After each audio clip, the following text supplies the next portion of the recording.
Excellent. Thank you so much, Eric. I'm so excited to be back to celebrate April as Fair Housing Month with you all, and very excited to co-present with one of our leaders in Michigan in fair housing, Steve Tomkowiak. Even though he is showing up as Liz Keegan, I think it's because we shared a link, but I'm happy to share my identity with you for a day. Anytime to be affiliated with Steve is a good time. But the mistakes will still be mine. And darn, it's recorded now, so we have proof. Well, there you go. That's all right. Well, it's been really fun to watch all the names and agencies chiming in on the chat. It's really nice to quote unquote meet all of you. Thank you all for taking the time to join us. I am going to go ahead and share the screen here to get our PowerPoint going, so that we can dive in. If you participated with us last April, you know that Steve and I always bring a lot to share. So we will be moving through a lot of topics very quickly, but appreciate any questions that you have. So please do use the Q&A feature for questions. It's a little bit easier for us to find the questions if they're in that Q&A feature. I do want to start with a big thank you again to Micah for hosting us and putting this on for April, and all of the partnership, year-round that we share. And also let you all know that this was sponsored by a generous grant from the Michigan State Housing Development Authority, or MSHDA, Fair Housing Center of Metro Detroit, where Steve is, and my Fair Housing Center of West Michigan are funded by MSHDA. And we're really excited to be able to do more broad education under those grants. So you are all muted. I believe you can turn your camera on if you would like. And just a reminder, this is being recorded, so watch for the link to be put online in a month or so. And do please submit questions. We'll pause at the end of each kind of section of all the things that we're going to talk about and try to answer questions to our ability as best we can as we go. So again, please feel free to use that Q&A chat, or Q&A, not the chat. So I am the Director of Education and Outreach at the Fair Housing Center of West Michigan, located in Grand Rapids. And with me is the Executive Director of the Fair Housing Center of Metropolitan Detroit. I'll turn it over to you in a moment, Steve, to introduce your agency. But again, want to say thanks to Micah and MSHDA, and we're excited to celebrate April as Fair Housing Month. We have prepared a ton of information, as always, to review, and we're focusing on experiences that families with children might experience in their housing search or after they've acquired housing that would be protected or prohibited discrimination under fair housing laws. So we're really focusing on all kinds of families today. And as you can see, there's lots of areas where there could be concerns. So primarily we're going to address information that is more geared towards advocates and what housing discrimination might look like and how you can report it, identify it, tackle it with the help of all the fair housing centers here in Michigan. So a little bit more of an advocate's perspective, but I know there might also be some providers on the call, and we'll try to share some best practices or things to avoid if you are running a housing program or operating housing as well. So our Fair Housing Center in Grand Rapids of West Michigan, we really are focusing on preventing housing discrimination whenever possible. It's very hard to undo the harm of discrimination once it's occurred. So we really, as with all fair housing centers, seek to eliminate it on the front end wherever possible. When it does happen, we seek to restore housing choice and address the behavior that created that barrier or that limit. We are a private nonprofit organization, so we've been around the Grand Rapids area since 1980, grew out of a neighborhood effort and conversation about the lack of integration in schools and neighborhoods at the time. I am not an attorney and I cannot provide any legal advice. I think Steve might echo that we're not providing legal advice today. But our staff does not have attorneys at the Fair Housing Center of West Michigan. So, and again, thank you all for tuning in and logging on, because we are very passionate about fair housing, as I think you'll see. And I strongly believe that where you live directly impacts how you live. So having the freedom to choose housing that meets your needs, where you want to live, based on objective legal criteria, is really critical to quality of life and so many other things. I'll turn it over to you, Steve, to introduce yourself and the Metro Detroit Center. Yeah, welcome everybody. Our center started, Zoom has a neat little feature now where multiple panelists can advance the slide. So it's really nice little feature. So, but you'll see maybe both of us jumping on the advance, go backwards at the same time, but we're so efficient. right. But you're not going to be hearing next slide, please. That's a good part about that. Yes. But our organization started in 1977, and it was like Liz said, for her center, it grew out of a community interest of people that were concerned. There was anti-racism commission. I just talked to someone in Huntington Woods last week, and he was on the it's an interfaith commission, whatever. And Cliff Sharp, our founder, he said he was always working on housing issues, housing. So he said we had to kick him off, and so he started the Fair Housing Center Metropolitan Detroit and focusing exclusively on housing discrimination. We cover the fewest number of counties, but yet the most populous region, Wayne, Oakland, Macomb counties. We do similar to Liz's office, of course, complaint intake, investigation, testing, enforcement, and resolution of fair housing claims. They're always offered free of charge to anybody. There's no charge for those type of services that we provide. We also do community outreach, education, and training, related research in the area of housing. Also, we are always interested in testers, and many people, social workers, other kinds of backgrounds, make great testers. We had school principal for 25 years was a tester. Wow. So that's great. We've had grandma be tester. So all walks of life are welcome to do it. There's one that manages a senior housing facility and is a tremendous tester. So it's kind of amazing. You really can't spot the testers. They're that regular people. So anyway, looking forward to the training. So those are, oh, go ahead. No, go ahead. I'm fine. Just so you know, if you're new to fair housing, testers are trained volunteers that help us investigate claims of housing discrimination. So if you're interested in learning more about that, reach out to your local fair housing center, which is a great transition here. Steve and I represent two, but we have two other traditional fair housing centers in Michigan, Southeast and Mid-Michigan, the Ann Arbor, Ypsilanti area, Southwest Michigan, kind of out of Kalamazoo, heading southwest from there. So we all work together, but we are separate nonprofits. We want to make sure you know about them. And we'll be posting a link to these, majority of the slides, not all of them I have permission to share, but anything with the blue link is something that you should be able to utilize once you have the PDF of the slides. So this is actually a map that Mishta made for us that kind of helps break down the fair housing centers and how we generally cover the state of Michigan. You've got the most populous area, the light blue, as Steve said, and we've got a lot of ground in the purple area. And there's also a legal services group in Flint. So the blue area near Flint is the Eastern Michigan group. Yeah, I could add, we've done recently some work in St. Clair County, Port Huron. So, oh, that's right. So you're moving up north. I'll be out there next week on tenants' rights training. I did for housing for landlords. I did one for Port Huron just for regular victims, tenants and that. So we have done testing out there as well. So things are changing, but feel free to reach out to any one of us and we'll connect you with the local group, just because there are layers to the law. Federal, state, and local fair housing laws do exist, and there's additional guidance from HUD, or the U.S. Department of Housing and Urban Development. So one of the tasks that we can assist with is figuring out what laws apply based on where you are and what type of housing is involved and how they're funded. So it can be really challenging to kind of navigate some of those layers, and that's what fair housing centers can help with. So this is the growing slide on protected classes. This is something that has certainly changed in the years that I've been involved, and I think that's safe for us to say for you too, Steve. The list has grown. And so it's nice to see additions to federal, state, and local laws.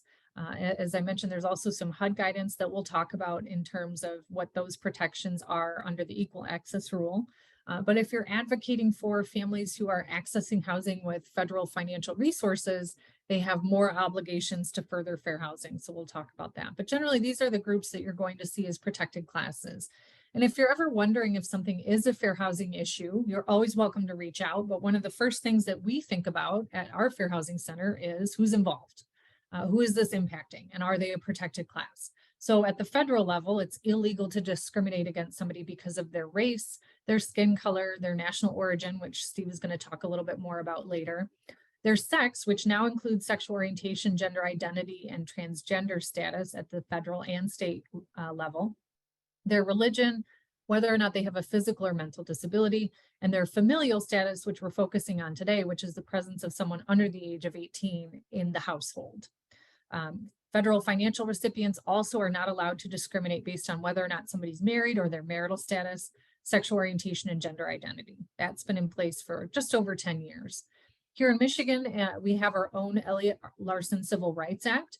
And you might have heard March 16th, there's been an addition adding sexual orientation, gender identity, and gender expression to the existing marital status and age protections. There are carve-outs for senior housing, that's 55 and older and 62 and older, but any other age discrimination could be illegal here in Michigan.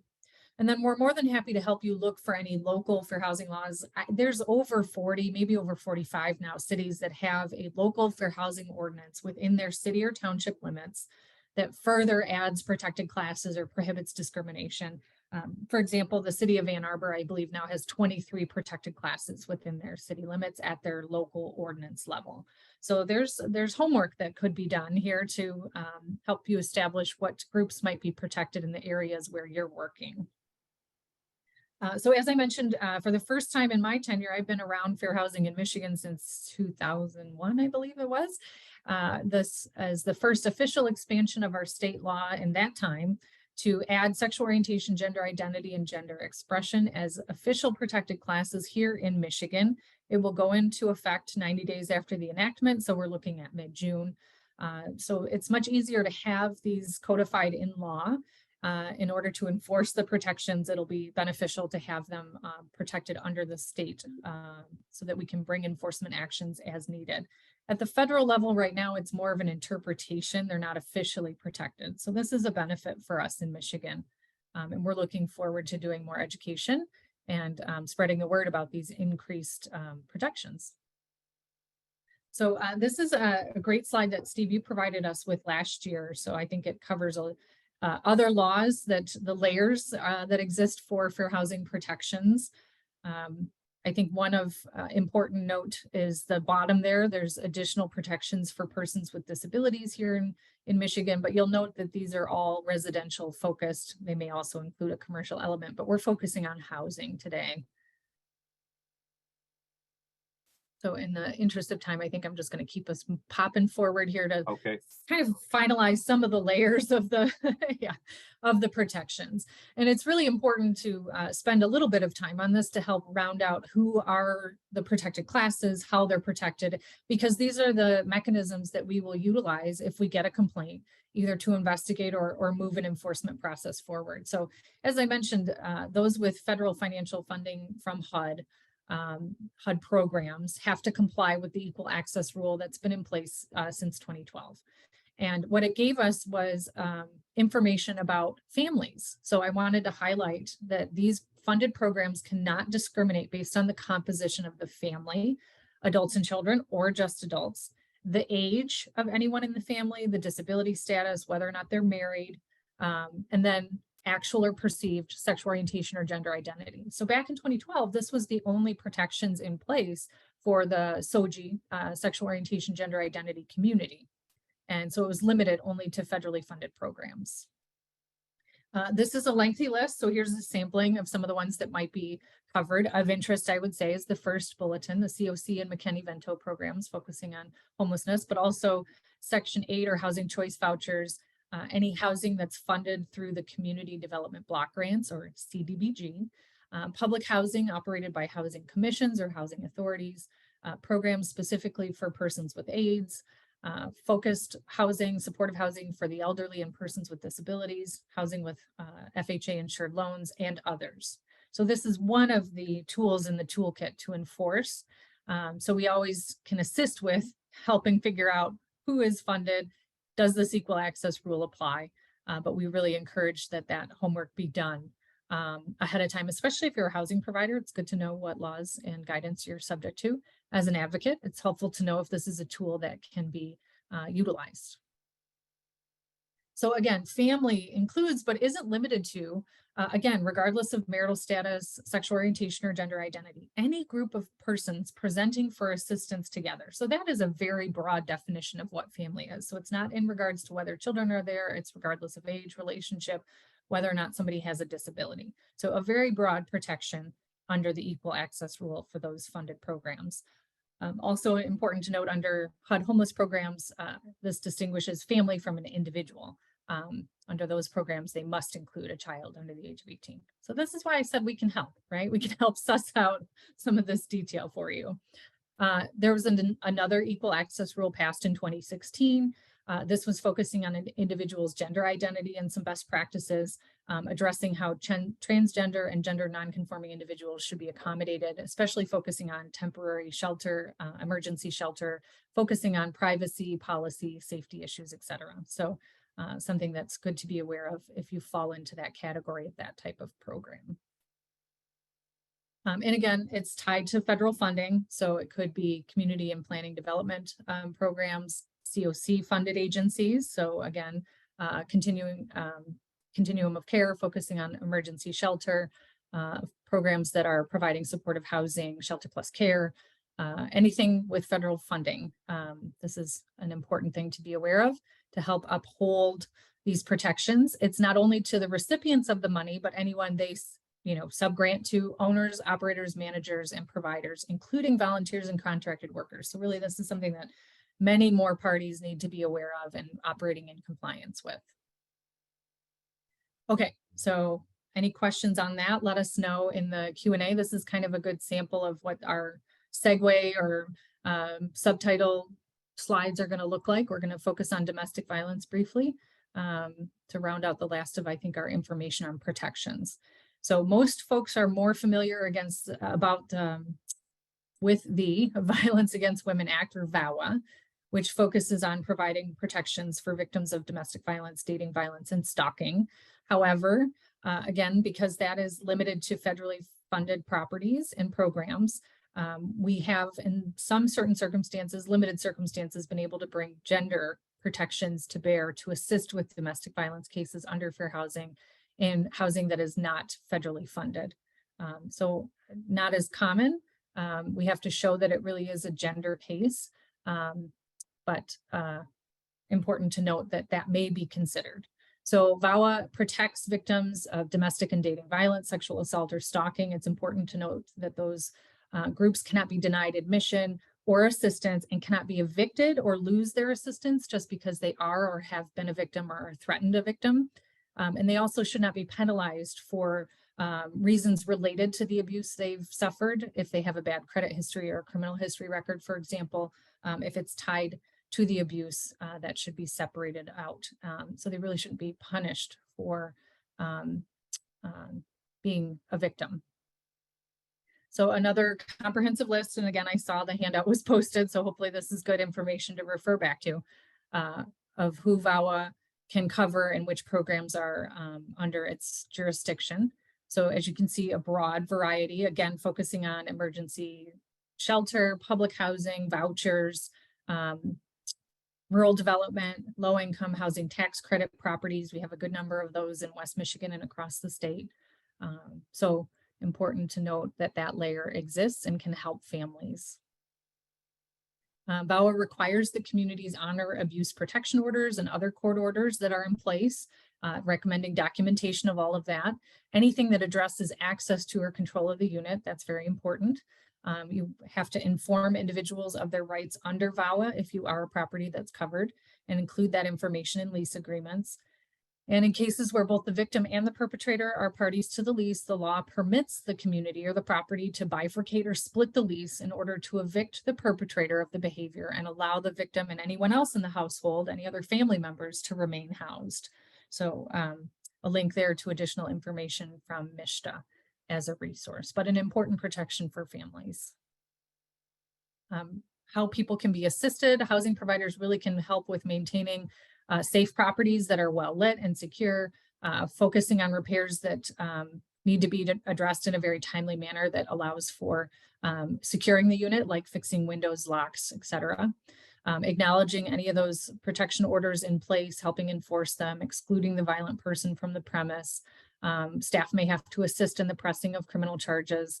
Of course, everyone needs to be very careful in keeping confidentiality and not releasing information without permission from the tenant.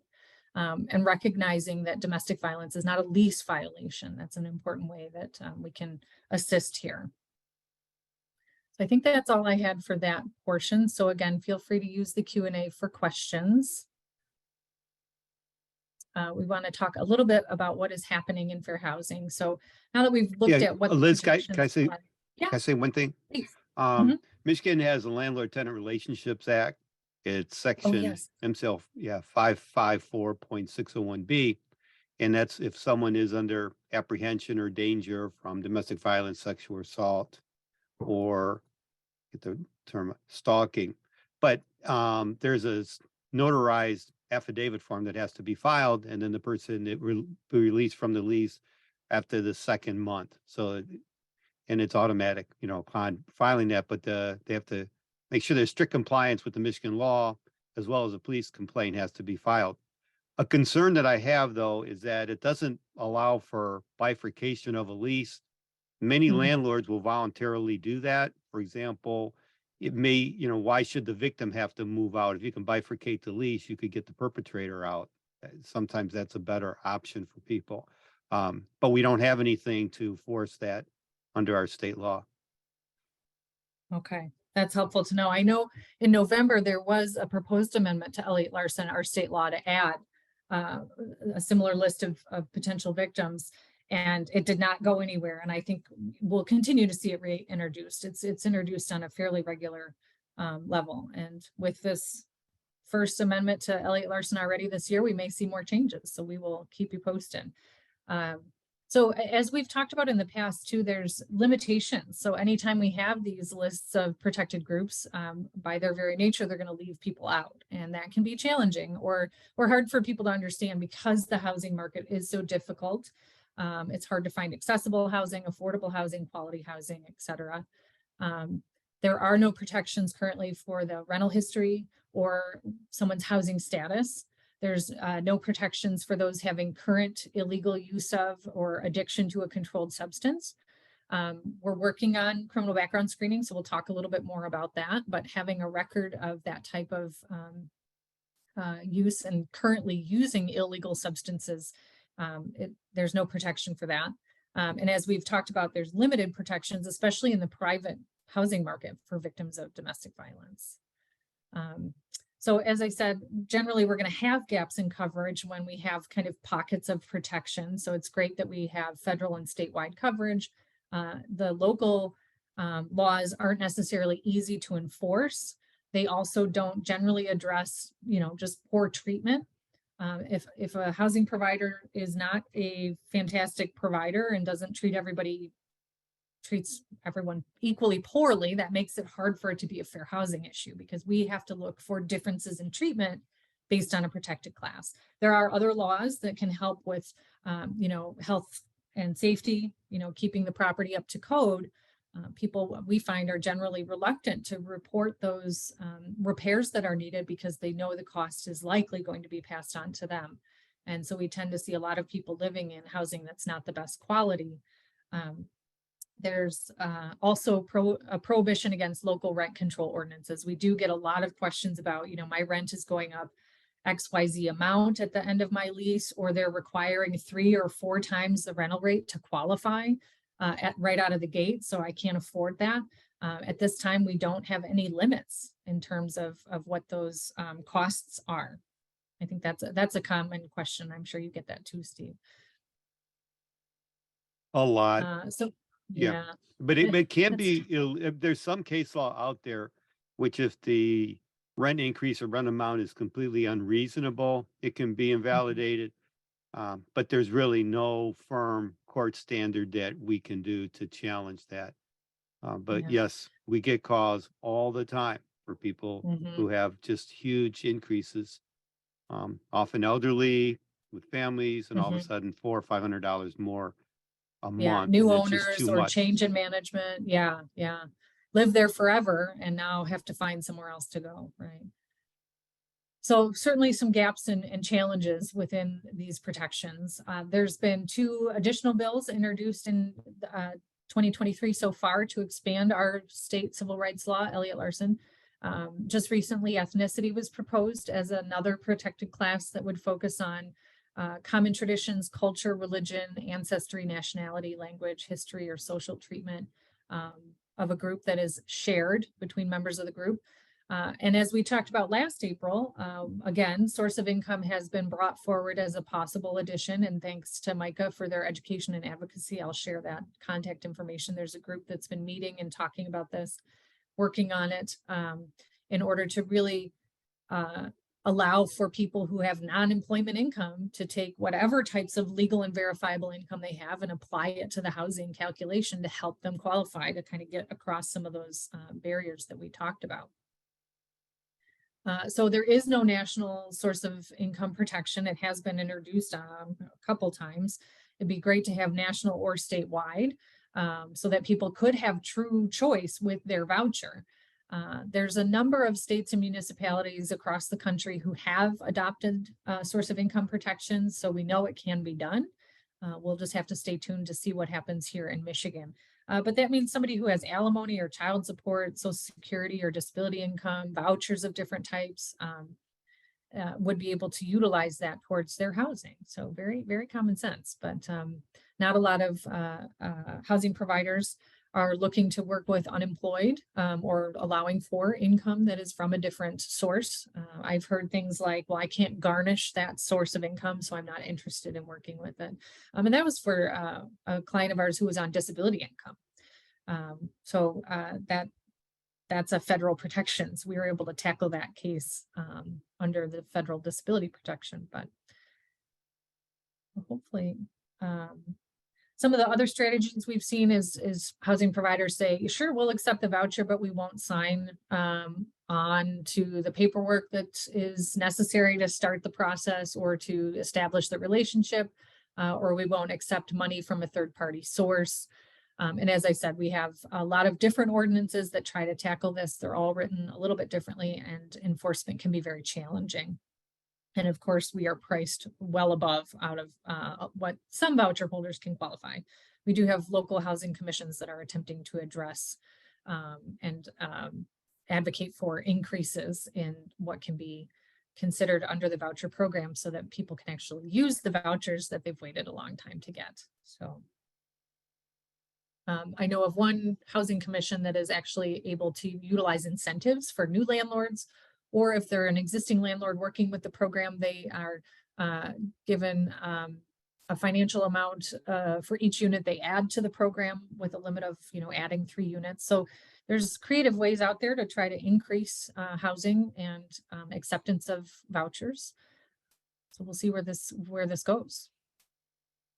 So the group we have a pending source of income complaint with Detroit's Civil Rights Inclusion Opportunity CREO department. Detroit doesn't have source of income per se, but it has public benefit status, which is about the same thing. I even think that's broader than source of income. But they were requiring 3 times the rent amount, $1,100 a month. So it'd be like 33, 34, in the 30 some thousand range. For him to qualify in the Section 8 program, his maximum income can only be 23, 24,000. So by definition, it completely removed anybody with a voucher from renting there. And we confirmed it with testing evidence and in an email follow up just to clarify. So they went before CREO and said, oh, no, we don't have that policy. There's a significant management company. So they just simply lied about it. But again, when it's source of income at the local level, for municipalities, city, villages, townships, it's very limited. Typically, fines are just $500. It's a civil infraction. So it does not have the same kind of protections and compensation and all of that you would get under state or federal law. So Michigan is very limited in terms of what local cities, villages, and townships can do by way of enforcement. Yeah. So hopefully coalition that's been meeting and working on this will have some success in moving that needle, that would be really significant. I have worked with some housing providers who have adjusted, they do the 2.5 times or 3 times, whatever it may be, and they apply it only to the income that the resident or portion. tenant applicant's going to pay. Correct. And so that, and they see that as a way of equitably treating them, and I think that's a way to engage with those programs. Just anecdotally too, people that had a diversified tenant base, some, in the private market and some with governmental subsidies, fared better in the last 3 years. Some of their income from their properties didn't drop because some of the income was coming from government sources that didn't drop. There might have been a delay as we shifted for the pandemic, but it came.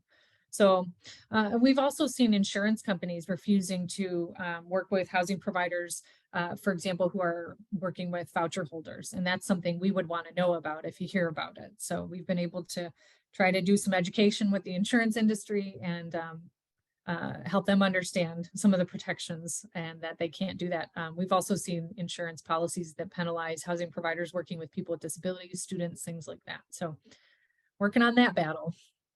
We had one housing provider said no Detroit vouchers. They'll take vouchers from other housing agencies, but not Detroit. Yeah, we've seen that before as well, and that's really frustrating. So this was information you had shared with us last year, Steve. I know you've been active in Oakland County, for example, if there's anything you wanted to share here. Trying, I thought Troy was going to go with it, but I guess they're just going to do tenant protection more than source of income, maybe source of income down the road. But Illinois is a big state that has now joined in. So it's up to 21 states. When the Fair Housing Act got adopted at the federal level, there were 22 states that had adopted fair housing ordinances or fair housing statutes. And right now we're up to 21 when it comes to source of income. I believe that this is inevitable that it will receive protection. I don't know why there's delay, and I really don't know why there's this kind of a delay in Michigan, but hopefully we should know about it in very short order. We shall see. Yes. So I'm hearing a comment in the Q&A about coverage in Genesee County. Prevention, case management, and housing is the biggest barrier. Absolutely. Depending on what sort of information you're looking for, I would say feel free to reach out to Steve and I, and we'll see what we can do to help. I know legal services, fair housing is one of many things they do.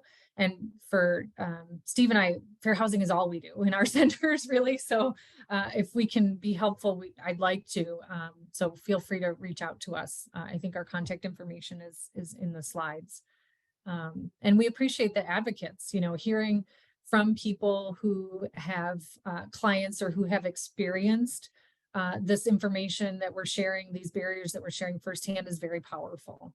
It's something that certainly made its way into Michigan's first ever, I believe, statewide housing plan, which is now finished and included a focus here. I love this quote you shared with us last year, Steve, that they acknowledge this is really difficult and people have waited years in many cases to get a voucher. And now they're given a certain number of months, which has been extended, but to actually apply and use those vouchers makes it very challenging. So we continue to get creative, I think, in ways of encouraging housing providers to participate, but it's very, very challenging when they can set a rental price and get pretty much whatever they want in so many of our communities.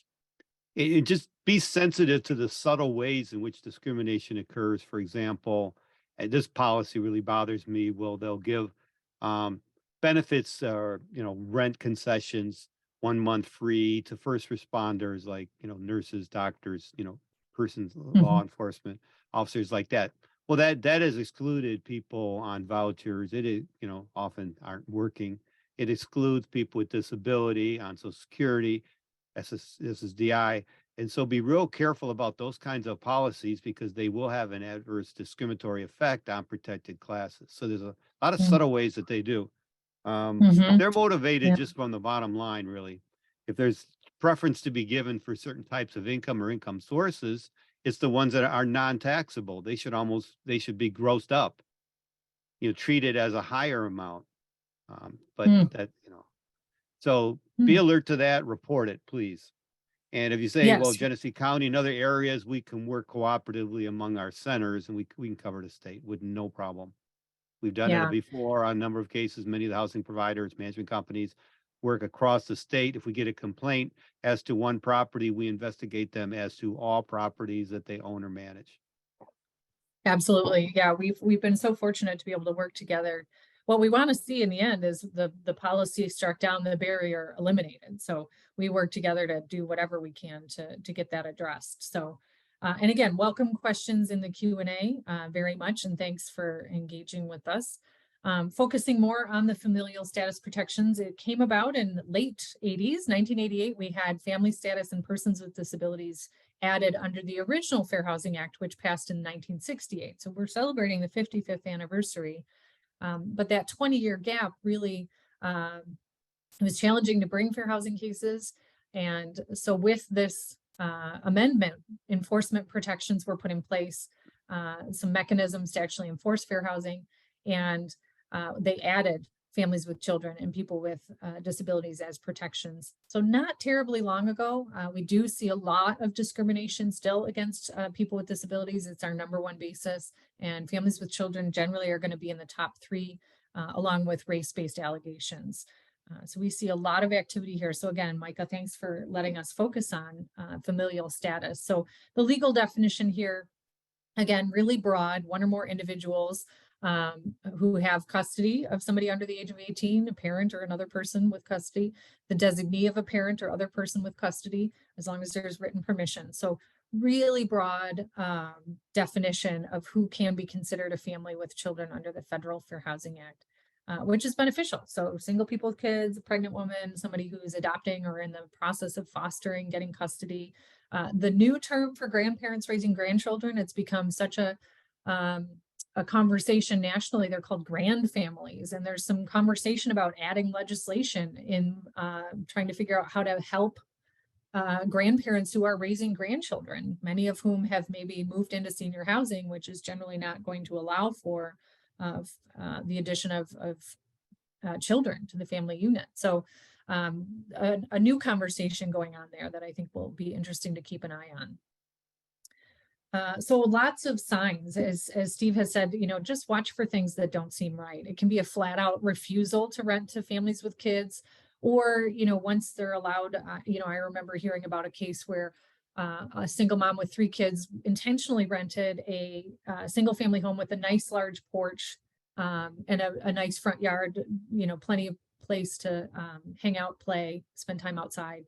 And about a week after they moved in, they were a Black family. The landlord came by and said, it'd be better if you didn't spend any time on the porch or your kids in the front yard. The neighbors would prefer that you didn't. So just saying, okay, you can live here, but you're not allowed to use the porch. That was a big draw for you. Again, changing the rules, adding rules because of the presence of children, charging fees per child or higher rent or deposit because of the presence of a child. I think I could probably keep you here all day with examples of that, as I imagine you could too, Steve. One in particular stands out was a $50 per month per child water fee that we were able to successfully challenge out on the lakeshore, mostly because there was no evidence that the owner paid the water bill. Placing a limit on the number of kids that can be in the home, charging rent per bedroom in a single family home, not allowing for the fact that families come in all shapes and sizes, changing the standards based on the age of the children. Very common to restrict families with children to this floor only or that building in the back or what have you. So really steering them or eliminating their housing choice based on the presence of kids. And it just, I think generally safe to say, if it's housing that's available for rent, sale, etc., it's covered by fair housing law. So you can look at condominiums, HOAs, apartments, the management companies, the property owners, the real estate agents, subsidized housing, individual landlords, small landlords, huge corporate landlords, they're covered by fair housing law. So encourage you to recognize the difference in treatment and pass on the information that something is a problem. Sorry, Liz, I had a question. Sure. And I can't type in the Q&A because I'm a host. Does that protection go to like hotels that we use as shelters? Because I know that a hotel we used years ago would put everyone, I guess it was just homeless, like in the back Hmm. of the hotel. Interesting. Since they are using it as their dwelling, there's language about whether housing is something that somebody can count on as their dwelling legally. Is it where they can leave their belongings, plan to return to, get their mail, things like that? But if you're temporarily housing them there, I think that would be covered by fair housing, and that policy would have been pretty problematic. Yeah, there's some, it really has to go with the length of the stay. Mhm. But like Airbnbs, hotels, they view those as places of public accommodation. And so it's still, there are discrimination laws that cover it. It still would be covered under Elliott Larson, state law. It wouldn't be covered under the Fair Housing Act, but it'd be covered under sections 1981, 1982, other laws that would apply.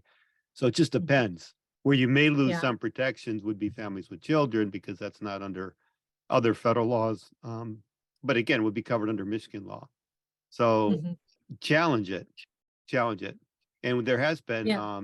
the Fair Housing Center in Ypsilanti did a case all the way up, Federal Court of Appeals in Cincinnati and back.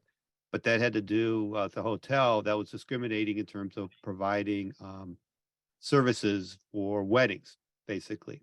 And Mhm. there was testing evidence to support it. So that was a race discrimination claim.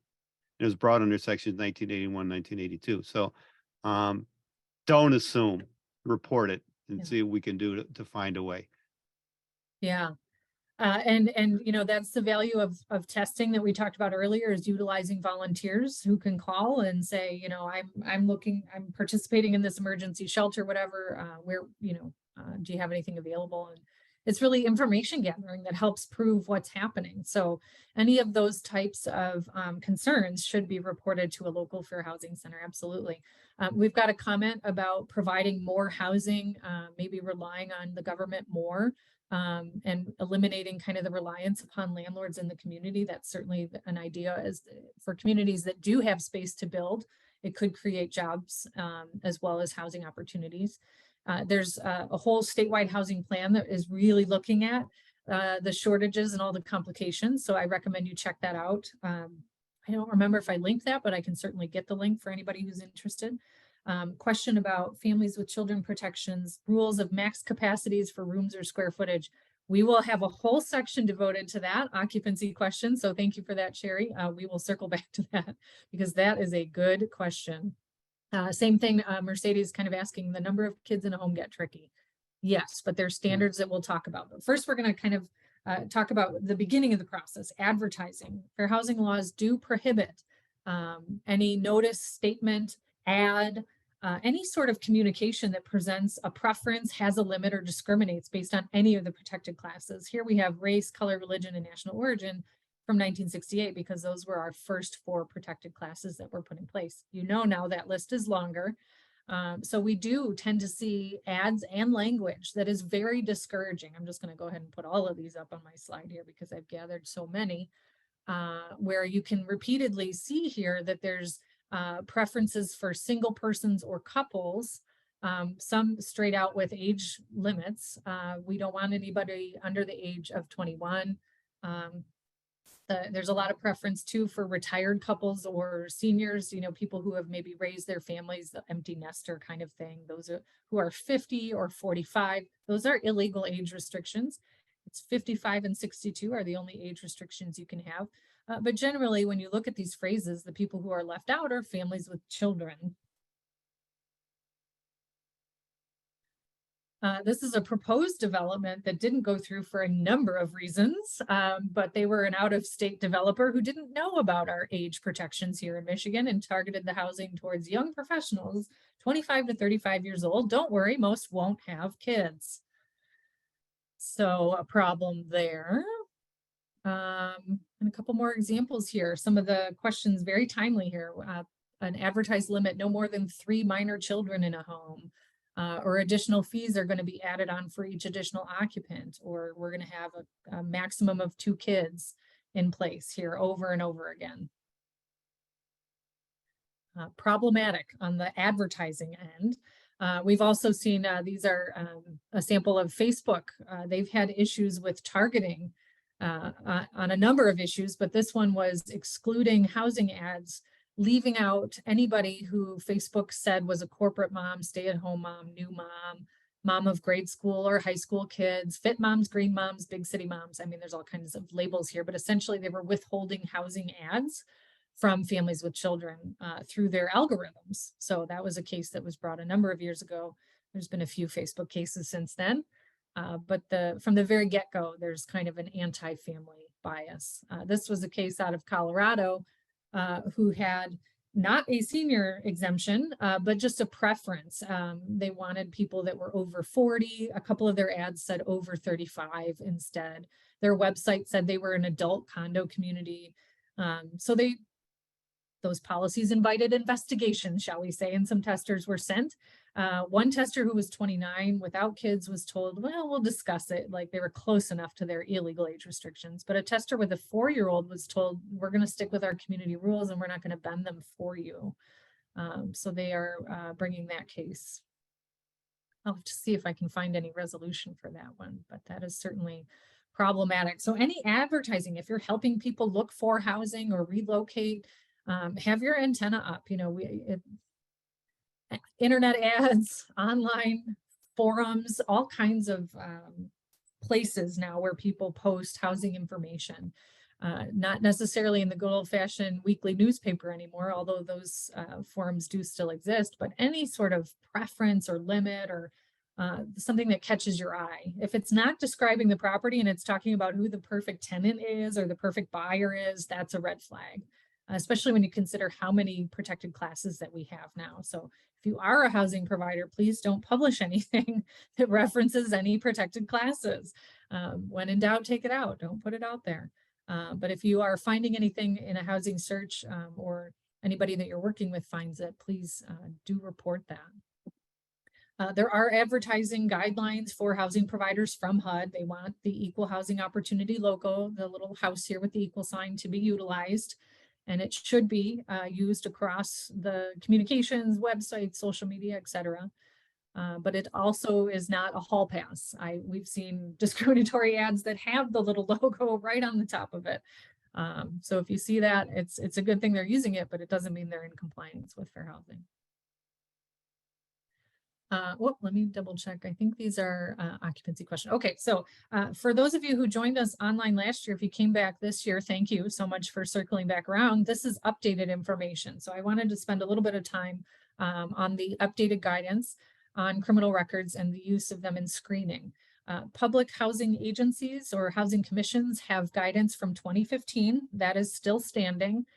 But for the private housing market, we have June 2022, an updated set of guidance that kind of builds on the 2016 guidance, which we talked about last year. So this is how to evaluate applicants with a criminal record. There are some local protections. I believe it's called the Fair Chance or Fair Access ordinances in a couple places. That there are local protections. For example, Detroit, Jackson has ordinances trying to help open up housing opportunity for people with criminal records. It doesn't exist yet on the federal level, but this is guidance that housing providers must comply with. And it's important because about 1/3 of US adults have a criminal record of some sort. So this is HUD's stance on how use of a criminal record screening policy can be discriminatory, largely on race, but there's also a need to make accommodations for people with disabilities, number 3 there. So it could be a policy that is meant to discriminate, or it could be a policy that seems neutral and reads neutral, but when in fact it's applied, it has a discriminatory impact, or it leaves out people in a protected class. So there's a lot of legal theory on that, but in the interest of time, I just want to focus on some of the best practices and some of the things that we've been able to use to open up housing opportunity for people who do have a criminal record. We have a new fact sheet kind of summarizing this HUD guidance on our website. A couple of points that I think are really notable is HUD includes information and a source about criminal history not being a good predictor of housing success. There's been a lot of studies that show that screening for criminal history does not necessarily tell you whether or not somebody is going to be a good tenant. It also states that private housing providers should consider not using criminal history to screen tenants for housing. And then it highlights the fact that they're building on the 2016 guidance And they're working on this. They're releasing tools and best practices and training. Steve and I are FIP agencies, FHIP, so that applies to us. And any of that good information that we get, we will continue to pass on. So it gives some examples of what disparate impact or disparate treatment would be under this guidance.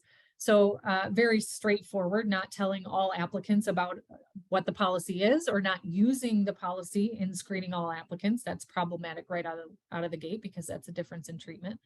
Rejecting comparably qualified applicants based on a criminal record that's similar. So, you know, if the only difference between the two is race, but they have similar criminal records, that is a race-based violation of fair housing laws.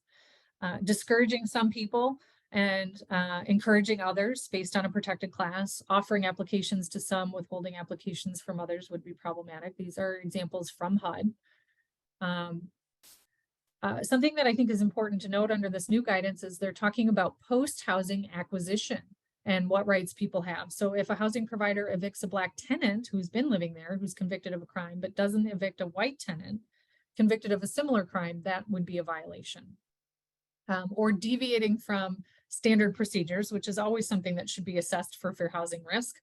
This example gives an applicant who was previously homeless and hospitalized for treatment of a mental health condition being screened by the housing provider who's deviating from their standard procedures to do so.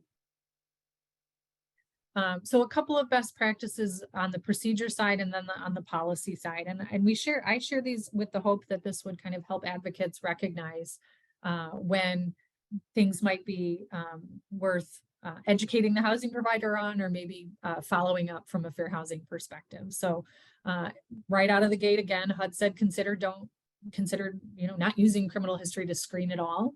It's important that if they need to check for any state or local laws. As I mentioned, there's some fair chance or fair access ordinances at the local level that may limit the ability to do a criminal background check.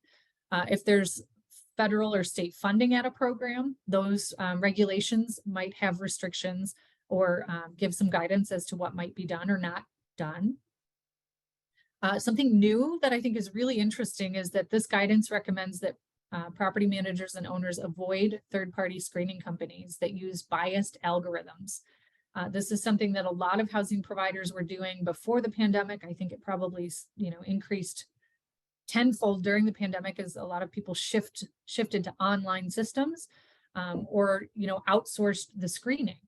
And what's been found is that those screening programs have been developed by computer programmers that have bias. So those programs are biased. Another policy, it must be written, educating people about what the policy is. Another recommendation, delay the criminal history evaluation until all the other checks have been done, until you've looked at the financial and other qualifications to consider whether this is a good tenant. And then, of course, it's important to treat criminal histories comparably across the board. Before someone is denied or evicted, again, post-housing there, they should be given the information that's being used to make this determination or take this step. Give them the opportunity to provide the right information or correct information or explain the circumstances. HUD also says eviction for criminal activity should be done as a last resort, and there's a need to do that individualized assessment. So an opportunity for some advocacy here. Never evict a person or a family because they've been victims of a crime. Do not ban tenants, invited guests from visiting based on the guest's criminal involvement. And they should be documenting all the screening, all the circumstances, all the information that's been gathered and what decisions have been made. From a policy standpoint, any policy that is used for screening should focus on the nature, severity, and recency of the criminal conduct. That is building off of 2016 and prior court decisions. Making sure that the policy is justified with reliable evidence. You know, we hear a lot like, well, it's been that way forever, or I've been doing that for 30 years. Well, that means you haven't kept up with the guidance or recent court decisions. So it has to be based on information that has been updated, is current, and is not just based on stereotypes, or it's just not a flat out ban. They need to focus on criminal conduct that has a demonstrable risk to resident safety or property safety. So homicide, sexual assault, and arson versus criminal conduct that doesn't, like gambling, prostitution, etc. Blanket bans have been successfully struck down for the last, what would it be now, since 2016, 5-6 years. Also using arrest records instead of looking at a full, conviction or any other information has also been successfully challenged.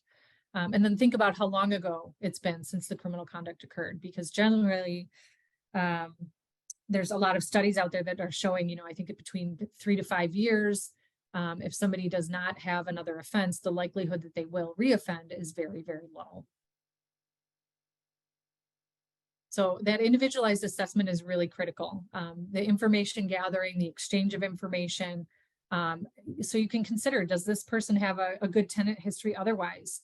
Do they have a job that has some security responsibilities where they're trusted as an employee? Have they graduated from a program that helps with rehabilitation? So those are sorts of things that can be considered. And then of course, any request for a reasonable accommodation to a policy that's made on the basis of a disability should be considered here as well. So I know that was a lot of information. So I want to pause, and Steve, you're welcome to add any observations or cases. I'm going to double check the Q&A here. Well, I'm to seeing about the equal housing logo, if that has to be posted. Oh, yes, that's a great, very good question. And it looks like you're typing an answer to that. So that's good. Hope I'm right. Yeah, so I haven't seen a case where that alone has been a violation. Yeah. In lending, No, in mortgage lending, Mhm. it can be required, not in regular, like general private rental housing. Yeah.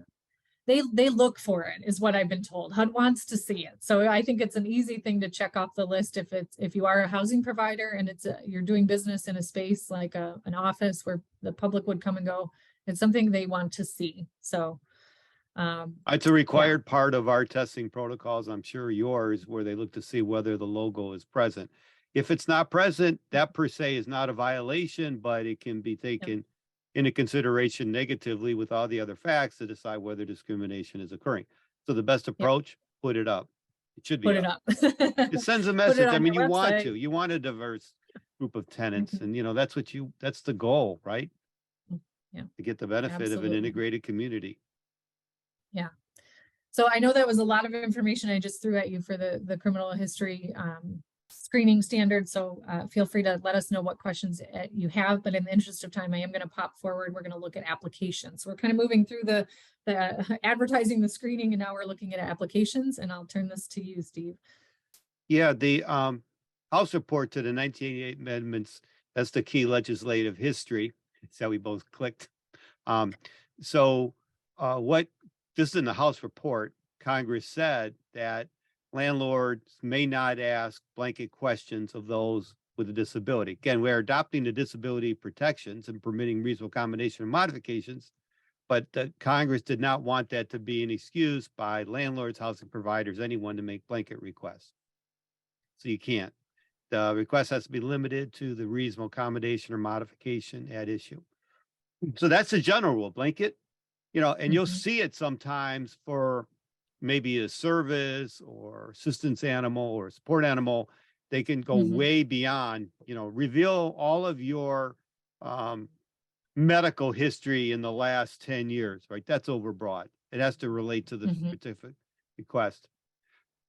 In terms of what is permissible and impermissible, HUD has a regulation which addresses this. Impermissible is any question as to whether someone has a disability or the nature or severity of the disability. Now, this regulation only goes to the formation of a tenancy or applying to an applicant. There's no guidelines of what you can ask existing tenants. However, most courts will apply this same rule when it comes to existing tenants. For example, you can't ask if they've been vaccinated or, any other factor having to do with their condition. There's no business why that would be asked. If you can't ask it when someone, before they enter into a tenancy, when they're just an applicant, you can't ask about those same kind of questions later. So here's the permitted inquiries. You can ask about the ability to meet the requirements of tenancy or occupancy, income credit, rental history, so forth, and even as Liz covered, criminal history provided, but that you're not using an overbroad criminal record policy, provided that it's asked of all applicants. And that's a real important qualifier there, because if you're only certain people being asked these kinds of things, but not asked of others, that would point to discrimination. Then in terms of what you can ask about someone's disability in two circumstances, whether they're qualified for a dwelling available only to persons with disabilities or available only to persons with particular type of disability, such as a wheelchair user or is a barrier-free unit. That can be restricted to people with a particular type, a wheelchair user. But that's the only time that someone can be asked about their disability. So you can actually set aside units or jump the list for people with disabilities or particular type of disabilities. You can also ask, and this ties into the exemption from fair housing coverage, whether someone is a current illegal abuser or addict of a controlled substance. Notice controlled substance, alcohol is not, so a current user or alcoholic is covered, but a current illegal abuser or addict is not covered. And also whether someone's been convicted of illegal manufacturing or distribution of a controlled substance. And in that situation, that person is then viewed as what? A drug dealer. That's a distinction. So they're not going to have fair housing protection. There's I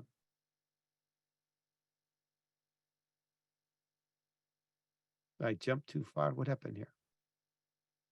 Oh, I think when I click, it jumps to, I was trying to mute myself because I thought I was going to sneeze, but it's allergy season. So. Okay, go ahead. Okay, yeah. So applications really need to focus on information needed to evaluate whether somebody qualifies for the housing opportunity, and going beyond that really creates a lot of fair housing risk right out of the gate. So if, again, you're an advocate reviewing applications or working with somebody to find housing, those unlawful questions tied to protected class invite further scrutiny. Why are they asking for that information? Do they have a business justification for it? What information does it provide that is necessary? A lot of it isn't necessary, as you'll see here with some of my examples, to make the determination of whether or not somebody would be a good tenant. So the burden shifts to show how the information collected didn't influence housing access and decision-making. So again, we've been in situations where I've had somebody say, you know, when you look at this application, and I'll go, oh, you know, I don't like this question here, and they say, oh, well, we don't use that question anymore. It's just been on there forever. Well, update the form, because you have that information and now you have to prove that you don't use it. So again, for housing providers, I really encourage that kind of regular review. So again, only information that's necessary to evaluate eligibility for residency should be on the application. You know, you can collect additional information after the process is completed, you know, for emergency contact, or if you celebrate birthdays in the newsletter, whatever, fine. You know, you can ask for optional additional information, but separate it from the application. If you advocates are seeing information on the application related to a protected class and it doesn't seem right, you know, that's something that a fair housing center could help evaluate. So again, really looking at who's protected, what, you know, what's the crossover, the protected class, and then the potential discriminatory limit. Is anybody going to be treated differently? Are there any barriers in place to a particular group, and evaluating who's left out? And if you find that you're really talking a lot about someone who is protected, for example, families with kids, that's fair housing risk there. We see all sorts of things that go well beyond. So this is a list of what shouldn't be asked for. I maybe should have made that a little bit more clear. We've had applicants asked, you know, we'd like to talk to your daycare provider. We'd like to know who's going to be home with your kids during the day, and I want to talk to them. We want to know why you're not married to each other, but you're seeking to live together. If you have kids together, why aren't you married? Or who's the biological parent of each child? I actually even had a housing provider report to me, somebody submitted an application to them and said, do you want a pregnancy test with this application too? And they went, oh, no, nope, thank you. We don't want that. But at the last place that this young woman had applied, that person asked her to go take a pregnancy test and bring it in. And she did, because she didn't know better. So people feel very entitled, I think, to ask a lot of questions that they do not have the right to ask, and certainly would be red flags, especially under familial status here. So lots of examples here.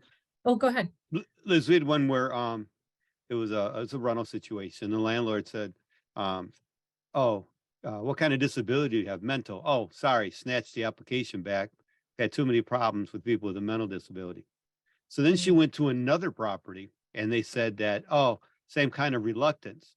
So the mm, landlord then will call my worker and my worker will put in a, tell you what my condition is. So he called the worker and basically the landlord, this is the second landlord, wanted the worker to certify that there would be somebody available on call 24/7 in case she mm. had some kind of a mental episode. Oh, So I gosh. got told about it. So I said, hey, write up a statement on that. And Yeah. they wrote up a whole detailed statement, right? Is that necessary? Is that required of all people that are applying for tenancy or just people with a disability? And you know the answer to that one. But Mhm. that's just Yeah. grossly illegal, you know. Mhm. And it's done in a way, it's treated like just business. So many tenants think it's okay. And I don't blame them, you know? We've again had landlords say, well, I've done it this way for years. I'm like, well, time to stop. So, Tenants on the um, spectrum can be treated very yeah, badly. sure, sure. This is a situation out of Montana. This was a family, a mom with two daughters, three daughters, 3 bedroom, 2 bath, plenty of room. The owner and the property manager were both uh, culpable in this because the owner told the property manager, I don't want to rent to more than 3 people. There's somebody living in the basement. But really the further conversation revealed that the owner had concerns about the daughters being home alone. Well, mom worked and was a college student. One of her kids was also a college student at the same college. Um, and the manager just kind of just disclosed all of the thinking. Well, they're really picky. She's put a lot of money into this place. She's only looking for maybe 2 people, a couple with one child. This is a 3 bedroom. So she's going to hold off until she finds something like that. She's concerned about teen girls. They offered the family a home in a mobile home in a suburb. Now, the family had chosen this downtown neighborhood because of the location. It was close to the schools for all of them. So they filed a HUD complaint. So we'll see. And they did rent to a couple without kids in the end. So the complaint, has a couple of different allegations there. We'll see what happened. But they really were setting limits and pushing them to a different property because of the family status. So we had said we're going to circle back to national origin. We're also going to circle back to occupancy standards. But first, Steve's got some good information here to talk about national origin protections, which can affect a lot of families. It's going to be a growing issue moving forward, right? Mhm. So what is national origin? The Supreme Court has a definition. It's an old one, but it's still current. National origin is the country where a person was born, or more broadly, the country from which his or her ancestors came. Earlier in the slides, Liz quoted the Michigan legislature wanted to adopt ethnicity Mhm. as a protected class. Actually, everything that they list there as ethnicity is already covered under national origin. I did a webinar on it. It's on our website. The EEOC has a lot of policy statements on that. It is associated with cultural issues, language issues, everything else. It's almost impossible to separate out national origin from language because people are identified by the way they speak or their clothing or their characteristics. That's all covered under national origin. And Or the their question their here is, name. do you have to be, their name is another one. Mhm. It's just a very, very broad list. It's a very, very broad category. Anybody, the country where a person was born, more broadly, the country from which his or her ancestors came. There's no limit on being first, second, third generation American Indians, Native Americans. Doesn't matter how many generations people go back, they're still covered. It can also be covered as discrimination against whites or I don't know what group, European whites in the US. It doesn't matter what group, if it's any group being favored over another due to anything of national origin, it's illegal. So the question here is, do you have to be a citizen? Does immigration status affect whether a person is covered under the Fair Housing Act? The quick answer to that is no. Every person in the United States is protected by the Fair Housing Act. It doesn't affect his or her federal fair housing rights. HUD won't make any, referral, immigration referral, if someone is not documented or whatever, they'll do it. No state agencies, they treat that separately. People shouldn't be concerned about that if they want to bring a fair housing complaint. I use the example, someone living in Mexico steps over the border, submits an application for housing, gets turned down by their national origin. They go step back over the border into Mexico. Can they bring a claim? Yes. Yes. And you can see why. It's a real simple answer to it. Fair Housing Act permits any person to bring a discrimination claim.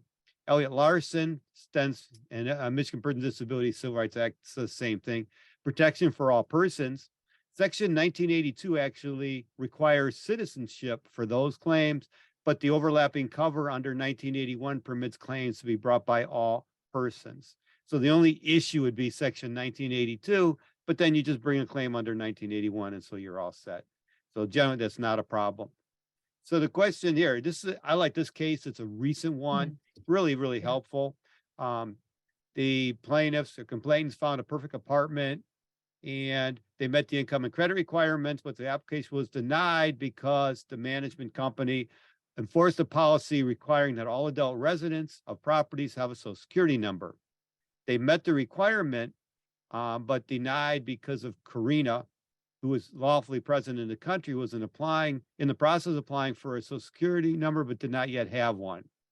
And so they reached out to the Housing Quality Center, a Fair Housing Center in Pennsylvania, conducted an investigation, and it could basically confirm the Social Security number requirement policy.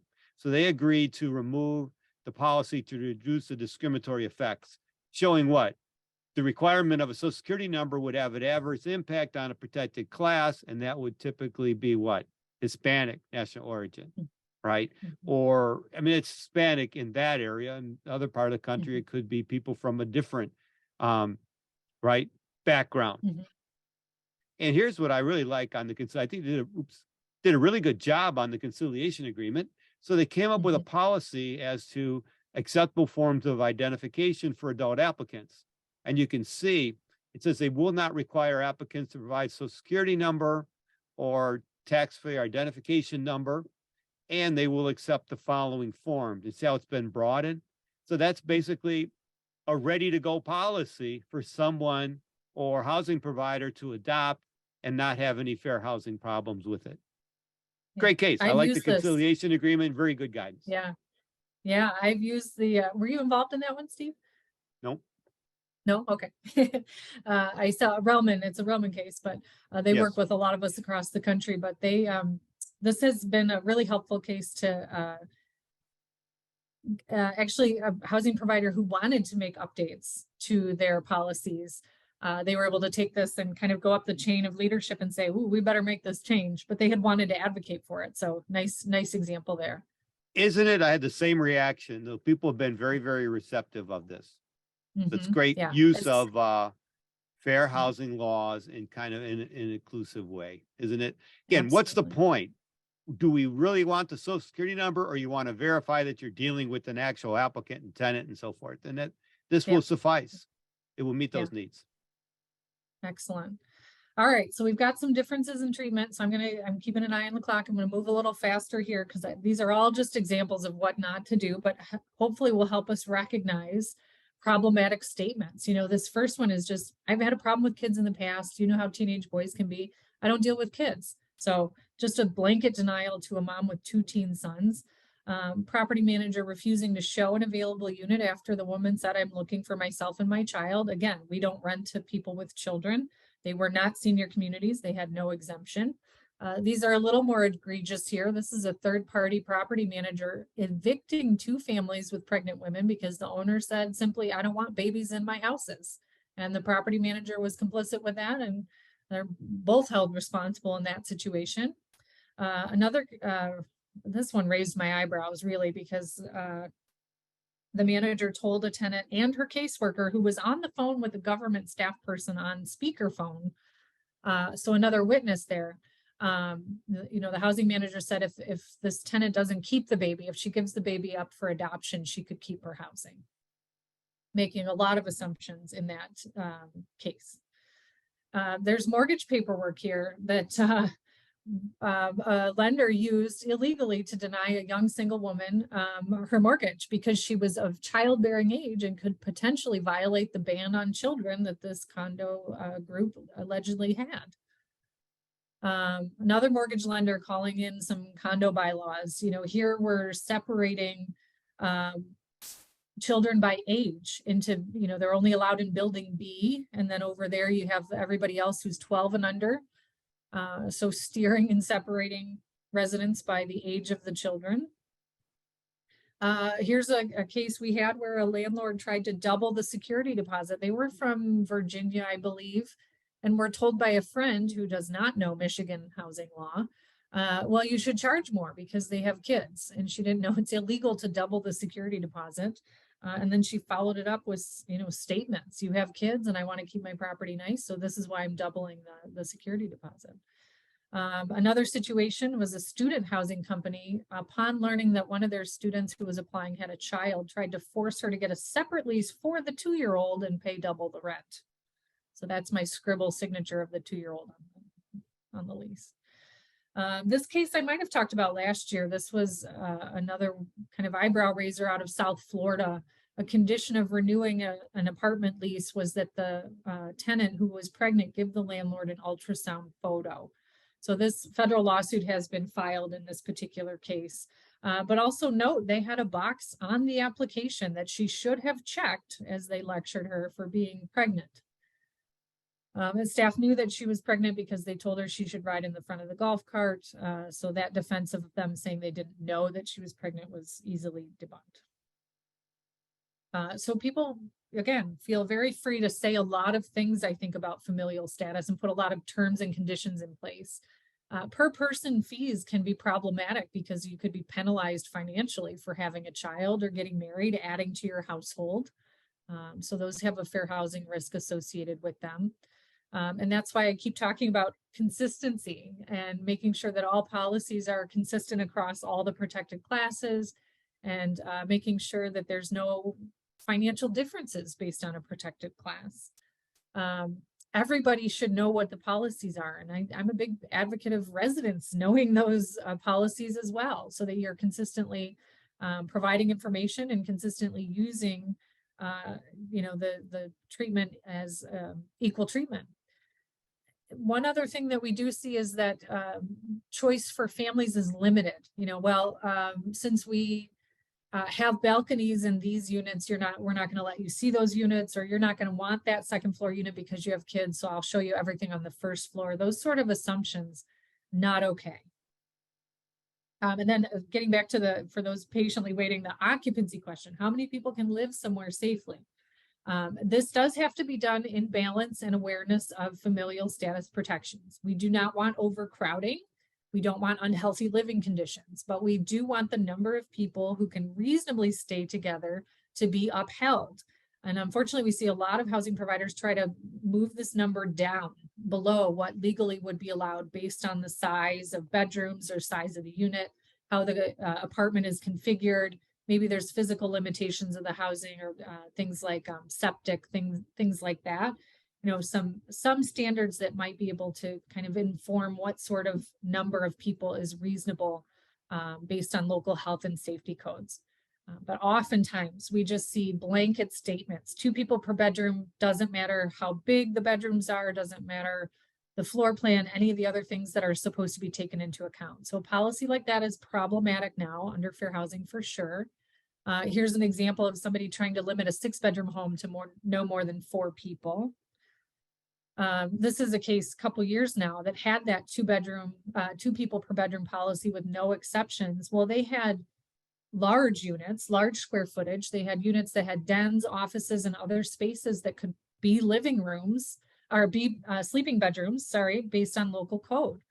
And they didn't do the recommendation of, following local code and kind of computing how many people can live in each various layout based on the square footage. They just stuck with 2 people per bedroom, and that was challenged and successfully struck down. Not only did they have that restrictive policy, but they just kind of denied a lot of families. That's too many people, too many kids, etc. So that was a $207,000 settlement. They had to change their policy and get training there too. So this can be really problematic for families that are multi-generational, have a number of kids. And I think, the 2 people per bedroom standard worked when we built cookie cutter apartments, and we don't build that way anymore. We have a lot of townhomes, open floor plans, lofts, open ceilings, extra rooms. We really build in a different way. And so this is the evolution of keeping up with that.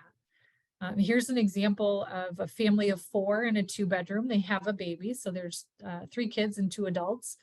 Their lease isn't up soon, but it's they've done the math and they know that the local code says it holds 4 people. What should be done? Well, we don't want to see eviction or forcing that family out. They may come in and ask for a larger unit, which is great because that's the family's choice. But oftentimes they want to just get home and, get started with this 3rd baby in their lives, and then they can figure out what they're going to do. So it's reasonable to give the family time, even up till the 2nd birthday of the child, to vacate the premise. But the response is, unfortunately, in multiple cases, you have to sell this house, you're in violation, you have to move out, we're going to evict you, you have too many people. So we really encourage that that is not the response, the first response out of the gate. We actually even had somebody who brought a baby home to the home that they owned, and the condo president was in the front yard and said, the president said, you need to cure this violation, meaning you had too many kids. It's just really awful. So we have a whole guidebook devoted to helping people figure out what reasonable occupancy standards are. It is targeted towards Kent County because that's how we were funded to do it, but really the steps can be applied across the state. So it kind of breaks it down. You got to verify which government actually governs the property based on where it's located. Figure out if there's a property maintenance code or some sort of other code talking about how many people can live together. And, kind of start doing that homework of, okay, how does this apply to what I manage or what I run? And calculate square footage based on whatever the code would identify as the relevant rooms. Obviously, bedrooms are going to be a part of that. And really do the work to figure out how many people can live in each various layout. I know this can be a lot of work for large housing providers, but it's much better than learning on the back end that there's a restrictive policy and you've been in violation of fair housing. We also have a little calculator that you can download that will help do some of that math for you on our website. So I want to make sure everybody's aware of that. Generally, we encourage that the housing providers be really welcoming and not say some of the things like I've shared. It's really about the number of people who want to live together and evaluating whether that number is higher than what code would allow or if it's in compliance or less than. But really anything that's more restrictive can be problematic. So there's some HUD guidance available on our website in addition to these tools. So hopefully that answered those questions that we had early on, and feel free to let us know in the chat if that's not the case.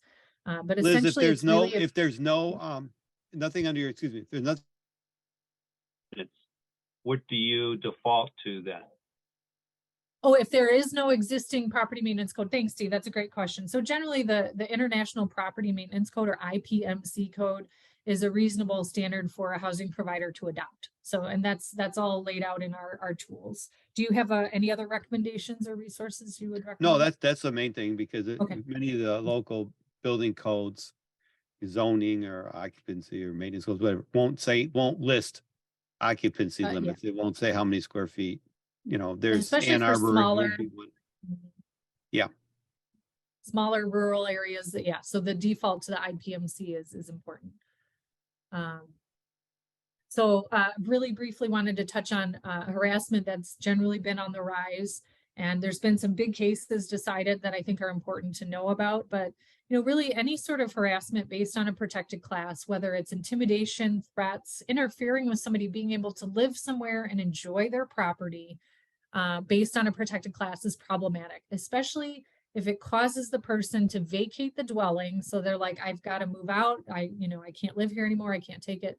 Or abandon their efforts to secure the dwelling. So they're interested in buying a home. Somebody comes out, or renting a home. Somebody comes out and says awful things to them. that is problematic under the Fair Housing Act. And we've actually had neighbors scare off families with children, or attempt to scare off families with children, because they I don't want you living next door to me. And so they come out and they're awful, and that's not okay. So these harassment guidelines also apply to tenants who harass other tenants, owners, property managers, agents, etc. So really important to be aware of this protection. It's, again, any sort of threatening, intimidation, or interference with the person's use of their housing, their ability to, have their sanctuary, have that home. It also can't be used to withhold maintenance or repairs. It protects residents as well as applicants. So very important extension of protection there. And a quick case example out of Indiana. This is really a phenomenal set of circumstances, but a really a big win for the Fair Housing Center of Central Indiana. And a Black resident who filed a lawsuit against Vicky New, who is white, engaged in a significant campaign of harassment based on race and national origin against Miss Banks and her family, who are Black, and other neighbors for over 2 years. She was captured on video attacking Latino neighbors with the no trespassing sign that they put up to try to keep her off their property, and threatening their lives over a property line dispute. Other residents came forward and added on to this complaint. She used slurs against her Black and Latino neighbors and their children, and would follow the children of color to the bus stop saying awful things. She scared off Black prospective home buyers visiting a home for sale. She harassed one of the Black families every day, called animal control on their animals, threatened to kill the woman and her family. They left. They moved out, understandably, due to safety concerns.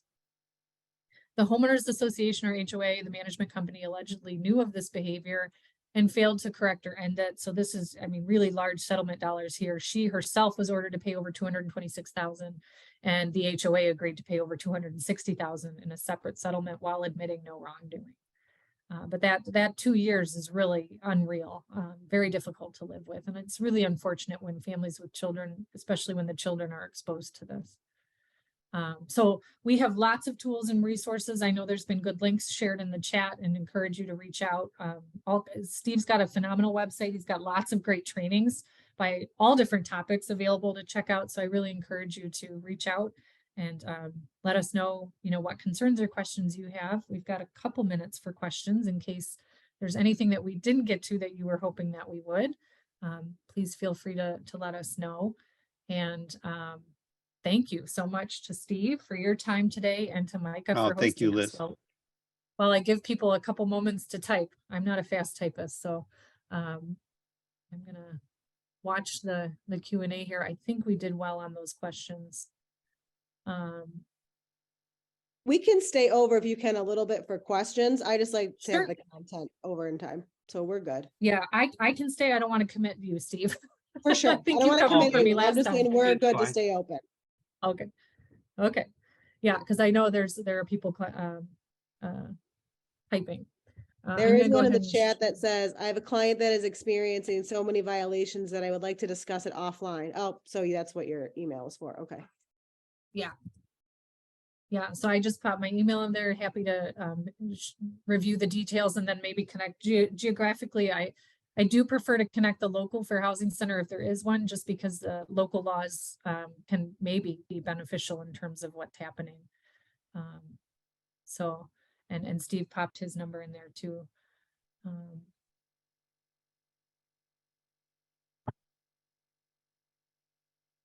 Yeah, we won't. We will refer it to the Fair Housing Center where the claim arose. Yeah, but between the two of us, we'll get you somewhere where you need to be. So, is it true that the landlord living on a location where the rental is, they can refuse? Okay. So,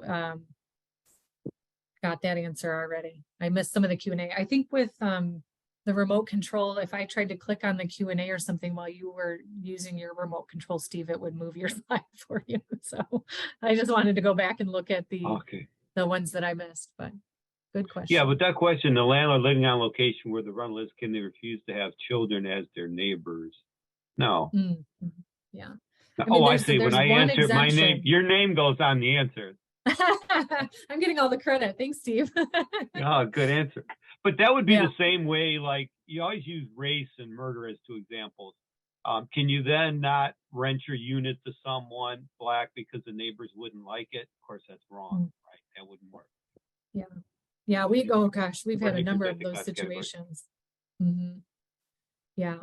And it's I'll really look up- unfortunate that one I can think of, the family did have children and they used to walk down to the park at the end of the street. And after the neighbors started saying things about, the landlord said, you know, the neighbors don't really like that I rented to you as a black family. And so mom would have to, you know, the kids didn't feel safe walking to the park anymore. And mom didn't like that either, you know, so they would get in their car and drive to a different park to play.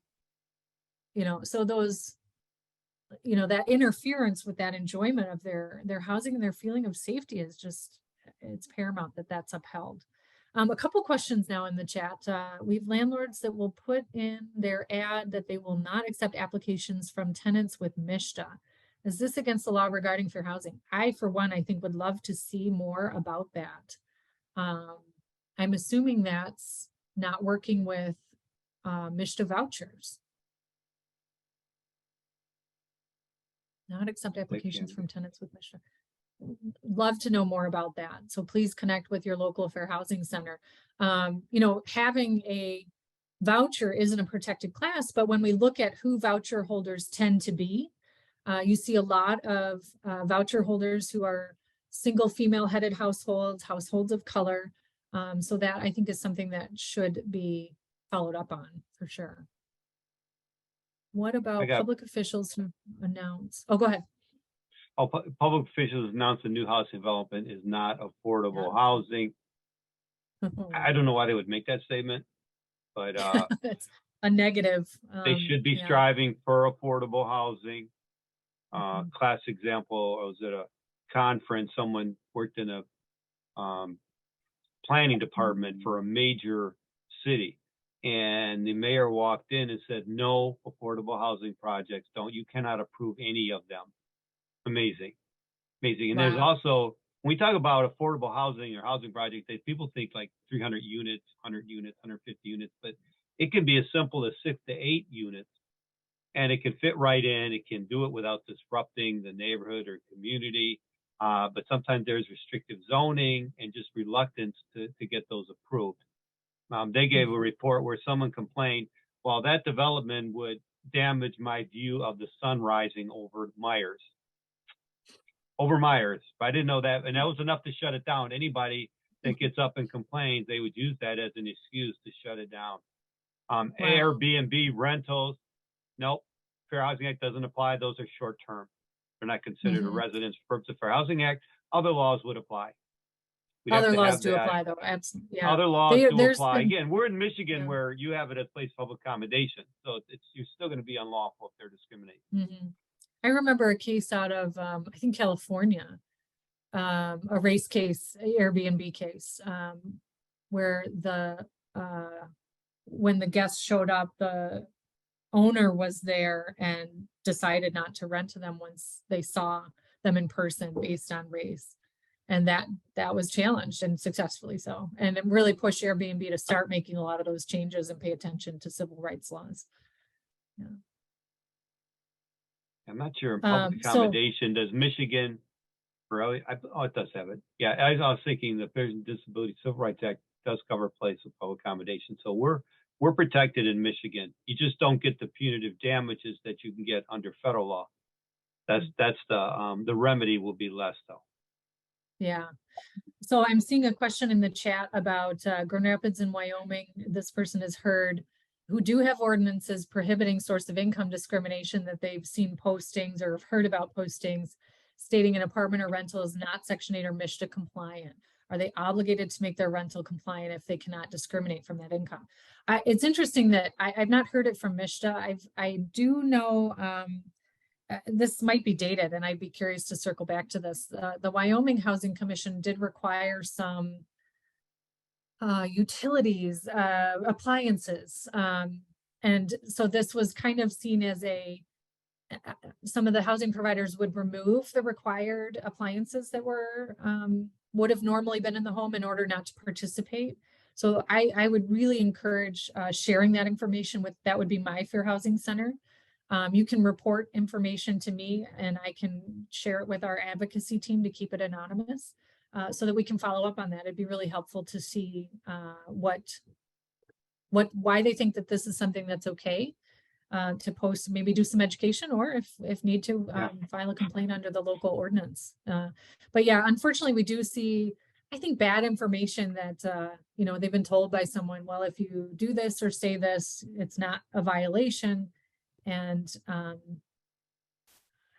people take their word on it and make some of those choices. So I feel like that would invite further scrutiny from a fair housing perspective or from the local government. They're the ones who have these ordinances, and we would want to see if that would rise to a violation under that ordinance.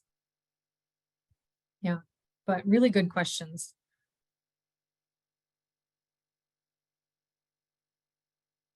And of course, if we do see source of income at the state level, I think it'll be really, it'll depend on how it's written and what enforcement mechanisms there are, but I think it'd be really helpful for allowing people with vouchers to really truly have more housing choice. Many of them feel like they can only look in Grand Rapids, Kentwood, and Wyoming because of those local ordinances. We also have Holland. But if they want to live somewhere else, they have to convince a housing provider to engage with that program. And that can be very challenging. So good questions. A lot of those are based on misconception. Some people that are on that program, they're desperate to remain in the program. The landlord really has all authority, whatever, because people are so concerned about, you know, having to defend themselves and then to be removed from it, because once you're off Section 8, you can virtually never get back on. So they can become very desperate. So they're incentivized, to be a good tenant. And like I said earlier, many people have waited a long time to receive a voucher or to get pulled. And it can be very hard to find housing with the voucher. And so once you cross those hurdles, you're going to find people generally that really want to be good tenants and keep their housing. So it's trying to tackle some of the misconceptions for sure. On average, they stay longer. They're not as likely to relocate. So there's a lot of factors. Once facts come to bear, Mr. did a conference, maybe a year ago, just to kind of answer questions of provide information. And the majority, the reason why landlords were not participating in the voucher program was because they didn't have enough information. So they just didn't know. And so they found that very, very helpful. Oh, that's good. It's good feedback. I think, there's a lot of word of mouth or people saying I had a bad experience, don't consider it. Well, everybody needs to make their own determinations, and a lot of things have changed. I know they're making a lot of changes at the Grand Rapids Housing Commission, for example. And it's guaranteed income for folks. So there's certainly benefits to engaging with the program. Yeah. All right. Thank you. Take care. Appreciate it, Liz. Thank you, Steve.